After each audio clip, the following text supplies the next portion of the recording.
قریب آ گئی.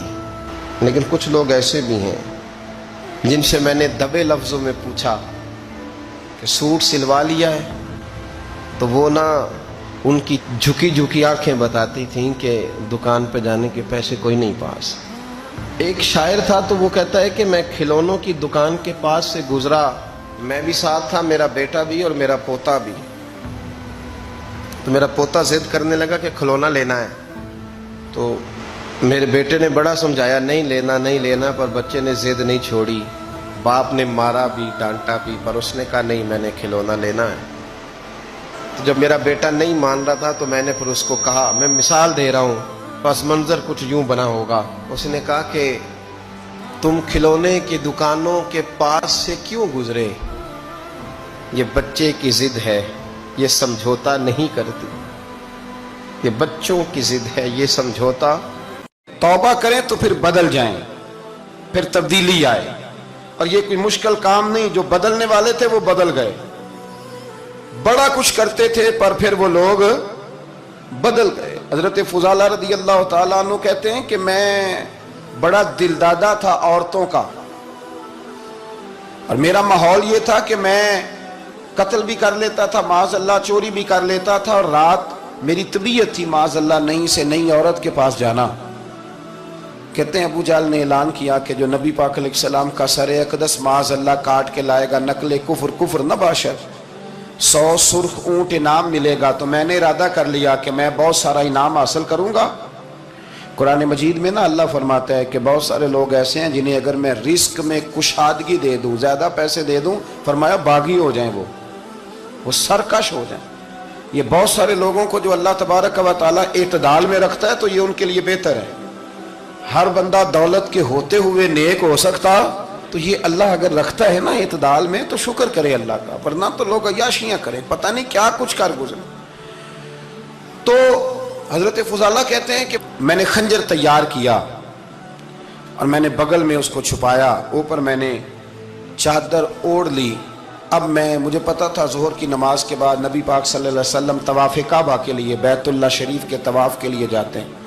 کہتے ہیں میں بھی اس طرف بڑھا. رستے میں نا وہ خاتون جس کے گھر میں نے رات آنا تھا، میں نے دروازے پہ دستک دی.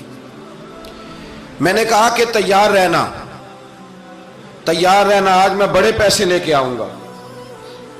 اسے میں نے یہ کہا اور پھر میں چلا گیا بیت اللہ شریف کا طواف کرنے. کہتے ہیں اللہ کے محبوب بھی طواف کر رہے تھے تو میں نے بھی طواف شروع کر دیا. ارادہ یہ تھا کہ جہاں نبی پاک علیہ السلام میرے قریب سے گزریں گے تو موقع پا کر میں حضور کے جسم اقدس پر خنجر کھونپ دوں گا اور معاذ اللہ شہید کر دوں گا. کہتے ہیں حضور ایک دفعہ بھی میرے پاس سے گزرے تو میں ہمت نہ کر سکا، دوسری دفعہ بھی پاس سے گزرے تو میں ہمت نہ کر سکا، تیسری دفعہ بھی گزرے تو میں ہمت. نبی کریم صلی اللہ علیہ وسلم 2-3 دفعہ گزرے تو فرماتے ہیں کہ مجھے موقع نہ ملا، اس لیے کہ حضور فرماتے ہیں اللہ نے روب کے ساتھ میری مدد فرمائی، دشمن پر میرا روب طاری ہو جاتا ہے. فرماتے ہیں جب چکر پورے ہو گئے تو محبوب کریم نہ چھٹے چکر پہ فرمانے لگے فضالہ چکر ایک رہ گیا ہے، بے خبر ہو جو غلاموں سے وہ آقا کیا ہے، ایک پھیرا رہ گیا ہے. کہتے ہیں طواف مکمل ہو گیا تو محبوب میرے قریب آئے، فرمایا وہ کام کرتے کیوں نہیں جس کے لیے آئے تھے؟ میں نے عرض کی یا رسول اللہ کون سا کام، کیسا کام؟ اندر تو چور تھا نا، بانج فقیروں کسے نہیں ماریا اے ہوئی چور اندر دا، اندر چور تھا نا. کہتے ہیں حضور نے مجھے کندھے سے پکڑ کے ہلایا، فرمایا کرتے کیوں نہیں؟ جب حضور نے ہلایا تو وہ خنجر بھی پیروں میں گرا اور میں بھی رسول اللہ کے پیروں میں گر گیا. میں نے کہا حضور مجھے کلمہ پڑھا دیں. کہتے ہیں حضور نے پہلے میرے دل پہ دست مبارک پھیرا، پھر میرے نبی نے مجھے کلمہ پڑھا دیا.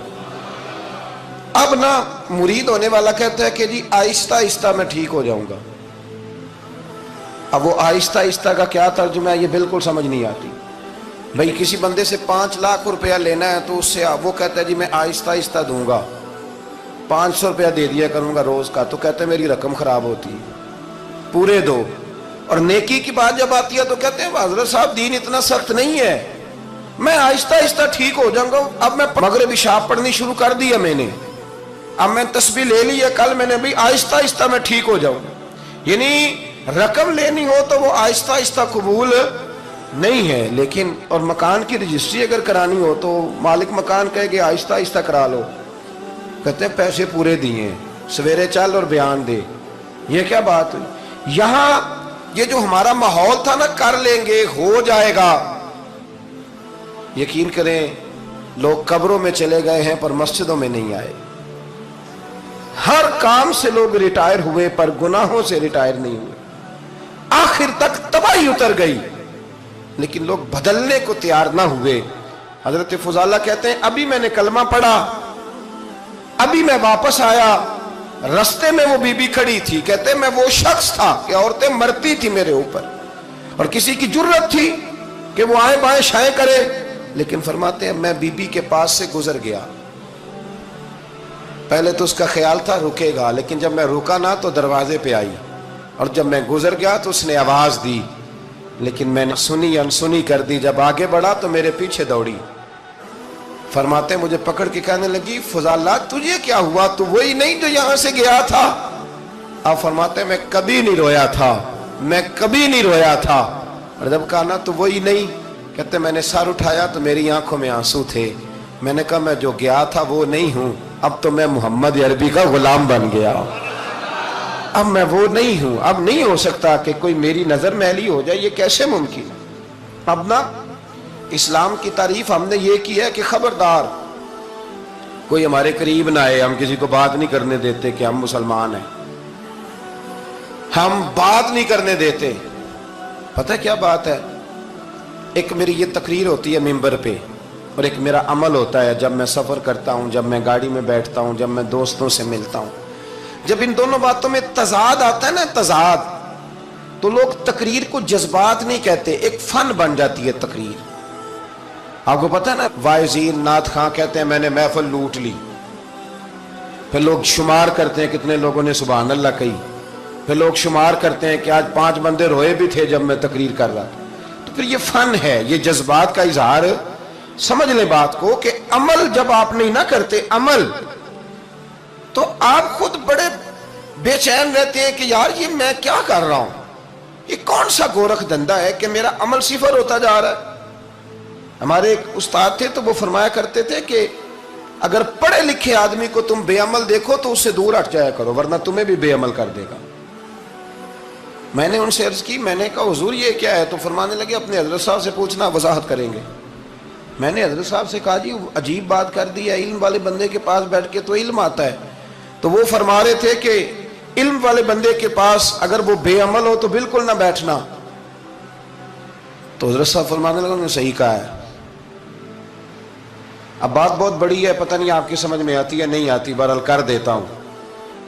پڑھا لکھا بندہ اگر بے عمل ہو تو اس کے پاس, تو میں نے کہا حضور کیوں؟ فرمانے لگے اس لیے کہ وہ اپنی بے عملی پر بھی دلائل دے گا. واٹس اپ کرنے ہم نے سیکھ لیے, اسٹیٹس لگانے ہم نے سیکھ لیے, فوٹو چڑھانی ہم نے سیکھ لی, لائکس کمنٹس دیکھنے ہم نے سیکھ لی, سب پتہ ہے ہمیں. میرے بھائی قرآن پڑھنا کب سیکھنا ہے؟ وضو غسل نماز کے مسائل کب سیکھنے؟ باقی سب پتہ چل گیا ہے. ہم نے بڑی ویڈیوز دیکھ لی, ہمیں پتہ چل گیا فلان جگہ کیا ہو رہا ہے, فلان جگہ کیا ہو رہا ہے. قبر حشر کو معاملات کو ٹھیک کرنے کے لیے بھی کچھ دیکھا ہے؟ اب یقین کریں اب تو نا لوگوں سے مل کے کئی دفعہ گھٹن ہونے لگتی ہے, بعض لوگوں سے ملاقات کر طبیعت لگتی نہیں زیادہ تر, اس لیے کہ محسوس ہوتا ہے کہانیاں گاڑ رہے ہیں, قصوں کی دنیا کے لوگ. یہ وہ بات میں وزن نہیں, وہ سرور نہیں. اور بعض لوگ آتے ہیں کچھ کہتے بھی نہیں, لیکن ان کے لب و لہجے میں اتنی مٹھاس ہوتی ہے کہ دل کرتا ہے کبھی یہ دوبارہ بھی آیا کرے. یہ بہت بڑے لفظ ہیں. فرمایا المرء علی دین خلیلہ, انسان اپنے دوست کے مذہب پر ہوتا ہے. تو دیکھ تو نے دوست کس کو بنایا ہے, جو تیرے دوست کا مذہب ہوگا وہی تیرا ہو جائے گا. ہم نے دوست بنایا نا غوث پاک جیلانی کو. یاد رکھ لینا, کبھی بات نہ بھولنا, جو لوگوں کو استعمال کرنا چاہتا ہے وہ ساری زندگی استعمال ہوتا رہتا ہے. جو کسی شخص کو کسی مقام پر رسوا کرنا چاہتا ہے اپنی عزت بچا نہیں پاتا. جو آدمی لوگوں کو حقیر جانتا ہے اللہ اسے کبھی عزتیں عطا نہیں کرتا, وہ گڑھوں کے اندر گرتا چلا جاتا ہے. میرا جی میں غلامی رسول میں موت بھی قبول ہے، پر میرا نا جھوٹ کے بغیر میری دکان کوئی نہیں چلتی، وہ نجائز نہ کروں تو بھوکا مر جا، نہیں چلتی تو پر محمد عربی کے وعدے پورے کر، چھوڑ نہیں چلتی تو نہ چلے، بلے شاہ دیو جانے، نہیں تو نہ صحیح، بات ہو گئی ہے میرے بھائی، آپ عجیب بات کرتے ہیں، نہیں چلتی تو نہ چلے، لیکن حضور نے کہا جھوٹ نہیں بولنا، تو لہذا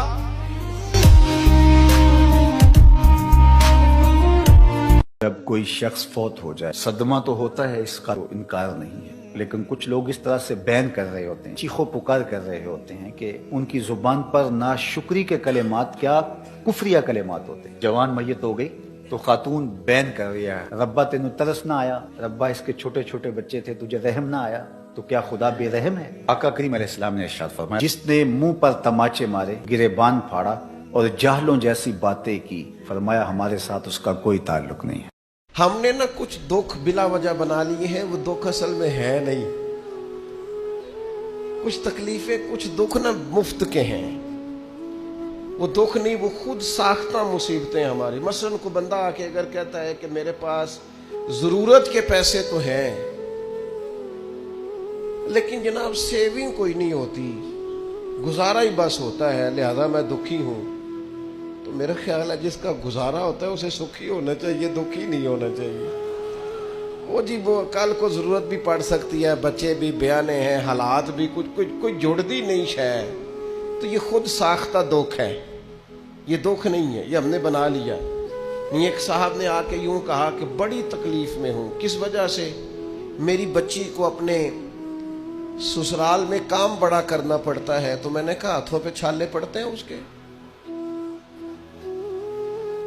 کہا نہیں، تو میں نے کہا پھر کوئی دکھ والی بات نہیں، مدینے والے محبوب کی مقدس شہزادی کے ہاتھوں میں تو چھالے پڑ جاتے تھے۔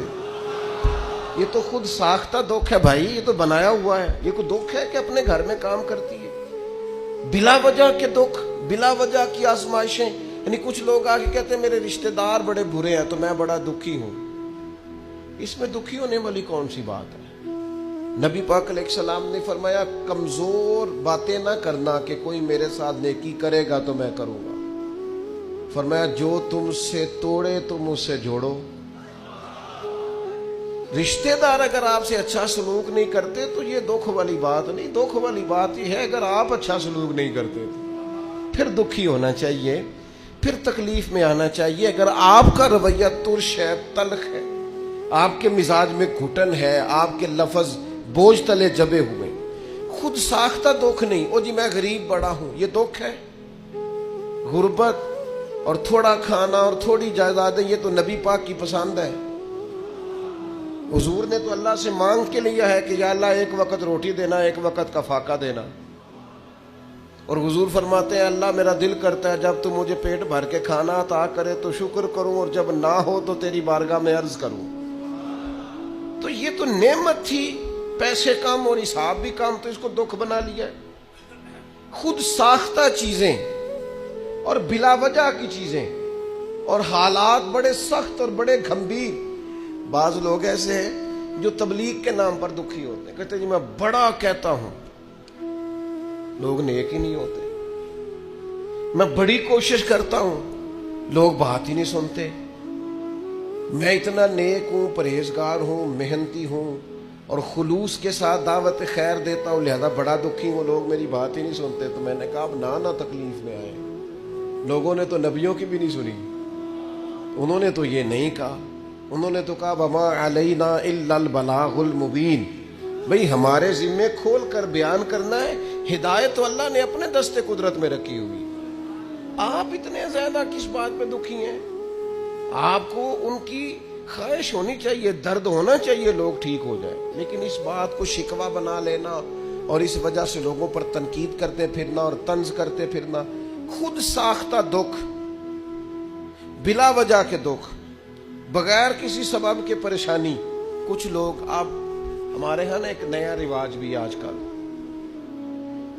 کسی شخص کے یہاں انتقال ہو جاتا ہے تو عید والے دن تعزیت کرنے جاتے ہیں۔ عید والے دن تعزیت کرنے کا ہے کہ خوشی کا ہے؟ آپ ان سے ملاقات کریں جا کے، پر وہاں فاتحہ نہ پڑھیں، فاتحہ کا بھی ٹائم ہوتا ہے، ملیں آپ اگر ان کے گھر میں آپ جانا چاہتے ہیں, ملاقات کریں, خود ساختہ تکلیفیں نہ بنائیں. ایک صحابیہ ہے نبی پاک علیہ الصلوۃ والسلام کی صحابیہ, ان کے بھائی کا انتقال ہو گیا تھا. بہن بھائی کے پیار کا کوئی شخص اندازہ کر سکتا ہے؟ بھائی سگا بھائی چلا گیا, تیسرے دن اٹھ کے, 3 دن مکمل ہوئے تو اٹھ کے اس خاتون نے خوشبو لگائی, نیا لباس پہنا. لوگوں نے کہا جناب یہ آپ نے کیا کیا؟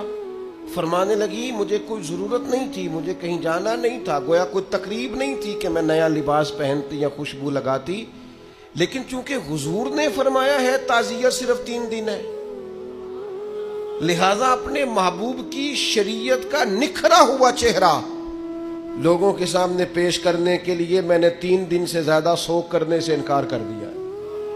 یہاں تو میرے بھائی لوگ تانا زنی کرتے, او کل بھائی انہاں دا باپ گیا تے نہ دکاناں کھول بھی لئیاں نے, 4 دن تو کیا آپ مذاق کر رہے ہیں دین کے ساتھ. خود ساختہ دکھ نہ بنائیں, خود ساختہ آزمائشیں نہ بنائیں, خوش رہنا سیکھیں.